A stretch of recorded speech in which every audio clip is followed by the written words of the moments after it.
Welcome to today's episode. We're tackling a disturbing but crucial topic.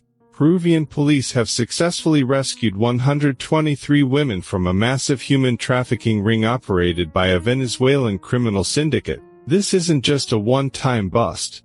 It exposes a much larger and more sinister transnational network of exploitation. Let's start with what happened. Peruvian police carried out a coordinated raid, freeing 123 women who had been held captive and forced into sexual exploitation. Most of the victims were foreign nationals from economically vulnerable backgrounds, lured by false job offers. Once they arrived, their passports and freedom were stripped away, leaving them at the mercy of traffickers who used violence and coercion to control them. How does a network like this operate? Criminal organizations have become highly sophisticated, using social media, fake recruitment agencies, and even personal connections to lure victims. Many women are promised high-paying jobs, only to find themselves trapped in a nightmare. Once inside, they face physical abuse, threats against their families, and economic bondage. Corrupt officials and law enforcement loopholes often allow these networks to thrive in certain regions. While the police operation in Peru is being hailed as a success,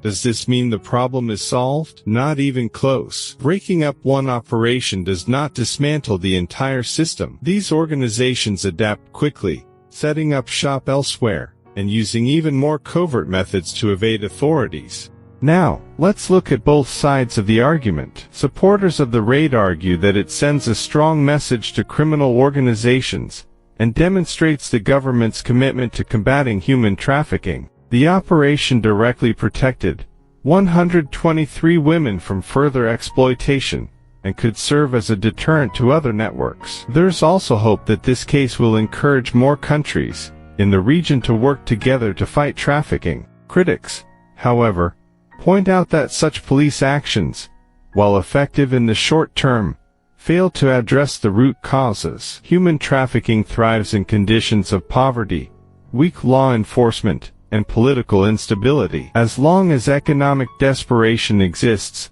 traffickers will find new victims. Some also argue that these operations do little to dismantle the high-level figures profiting from the trade, meaning that the industry will persist with new victims and new locations. So, what's next? Peru, like many South American countries, faces major challenges in fighting human trafficking. Police resources are often stretched thin, and many victims are too afraid to testify against traffickers due to fear of retaliation. Without strong victim protection programs, many rescued individuals remain vulnerable to being trafficked. However, there are reasons for cautious optimism. Countries like Colombia, Chile, and Argentina have begun strengthening their legal frameworks to combat trafficking. International cooperation is also improving, with agencies like Interpol assisting in cross-border investigations. If governments continue to invest in enforcement, victim support,